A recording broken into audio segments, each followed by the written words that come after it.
Hi guys, welcome back to my channel, and if you're new here, I'm Cotton Candy. I travel the world going to music festivals and making super rad videos of them. So if you're curious and want to see music festivals all over the world, definitely subscribe to my channel so you don't miss out on any of my awesome adventures. This video is in honor of me going to Nocturnal Wonderland this weekend. I guess this is like a story time video or like half story time / half informative. I thought it'd be fun to take a look at all the different Nocturnal Wonderlands I've been to over the years.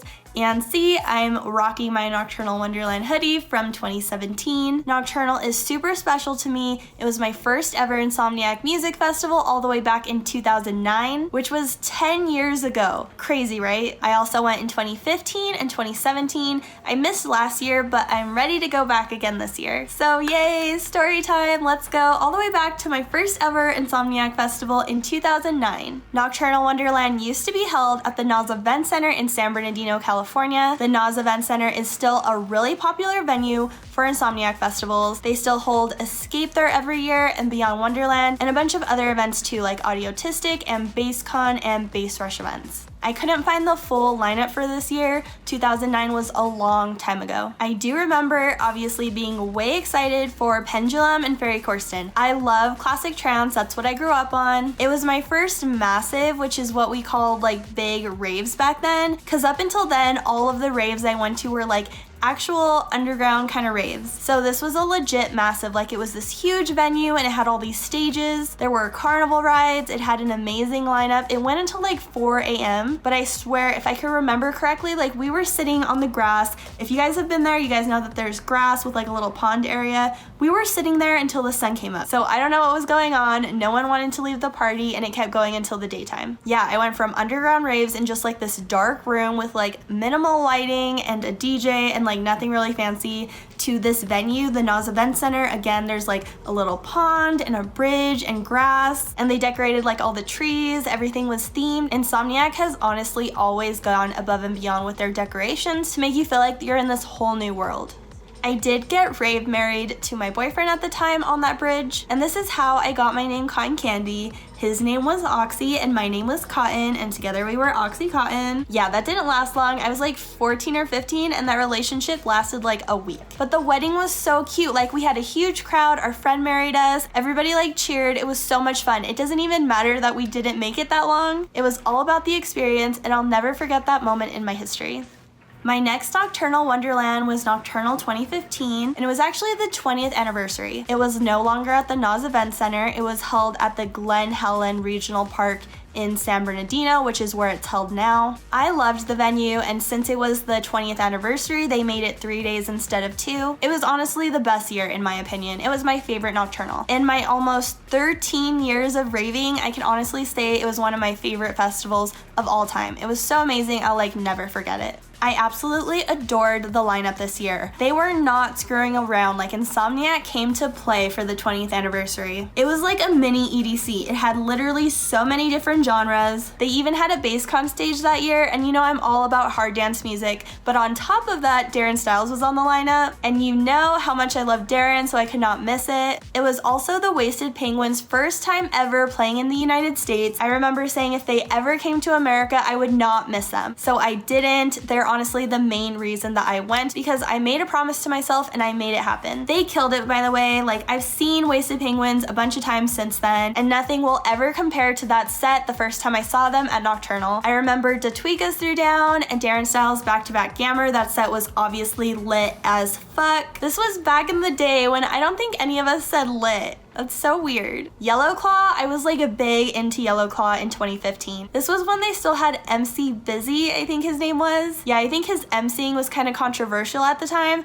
but honestly, if you got to experience Yellow Claw back then, you would know that they were really in their prime at the time. He really made you feel like you were a part of it, like it wasn't just like DJs playing music, but he was hyping you up and interacting with you, hence like Hype Man. That was also the first time I ever saw Bass Nectar, and his visuals were like the craziest visuals I ever seen in my life to date. I was like blown away, and the stage they had him play on was perfect. I literally loved it so much. It was just an LED screen design, but Base Nectar's visuals, Paper Diamond's visuals, they just look so good on those screens. And this stage was like at the bottom of a grassy amphitheater, and I really loved watching the sets from there. Like I would just chill on the grass and like look up at the stars and then look at the set, and I remember just having such a peaceful Sunday. Like Base Nectar and Paper Diamond played on Sunday, and I was just chilling, and I'll never forget it. Another reason I'll also never forget it though is that I almost died there. Like I have such bad asthma and the dust there is so bad. I literally almost died. Like my inhaler wasn't even working. They had to take me to the med tent to give me a breathing treatment,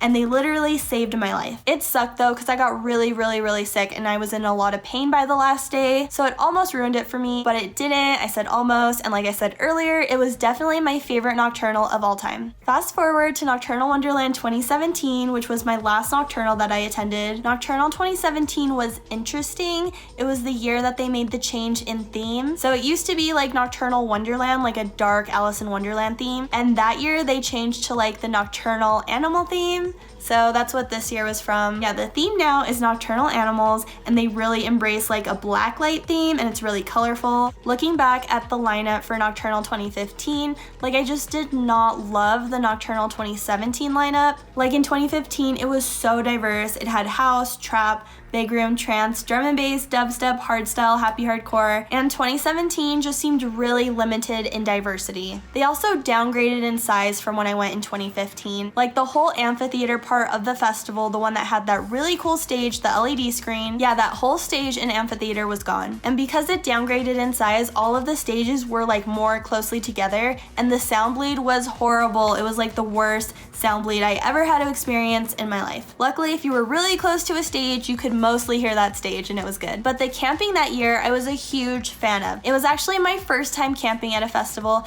and if you go to camping festivals, you know how amazing they are, and so this was a transformative event for me. I had so much fun. I feel like it is genuinely half of the festival because they built an additional whole new world and community. There's all these activities and more sets like a silent disco and a pre-party. There's a water park, but like all that stuff aside, like the community at camping festivals is just amazing. I love being a part of it so much. So anytime I have the chance to camp at a festival, I do. And that's honestly what I'm most excited for, what I'm most looking forward to at Nocturnal this year. So next weekend is Nocturnal Wonderland 2019, and it's gonna be the 10-year anniversary of my first ever Insomniac Music Festival. My first was Nocturnal 2009, this year is Nocturnal 2019. Yeah, so crazy. I just think it's fitting, like I have to go. So I'm not like head over heels for this lineup. I just feel like the lineups used to be so crazy and diverse. Like if you look at the old lineups and look at this one, like it's obviously very different. I will not be missing Dreamer's Delight or Kid. I want to see Alan Walker and Ganja White Knight, Zed's Dead, and Zomboy.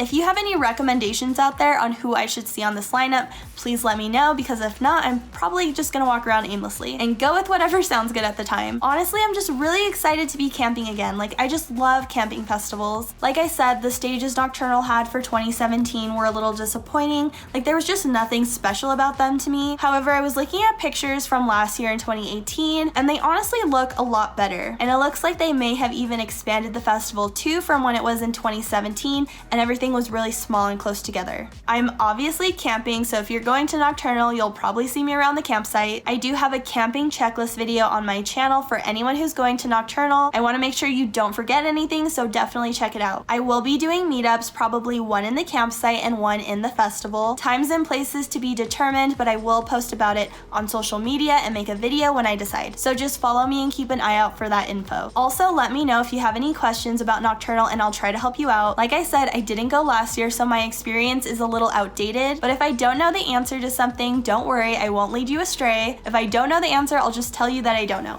Please subscribe to my channel if you haven't already. It will mean so much to me. And yeah, that's it for this video. I hope to see you all at a festival soon. Thanks again for watching. Peace out, Girl Scouts.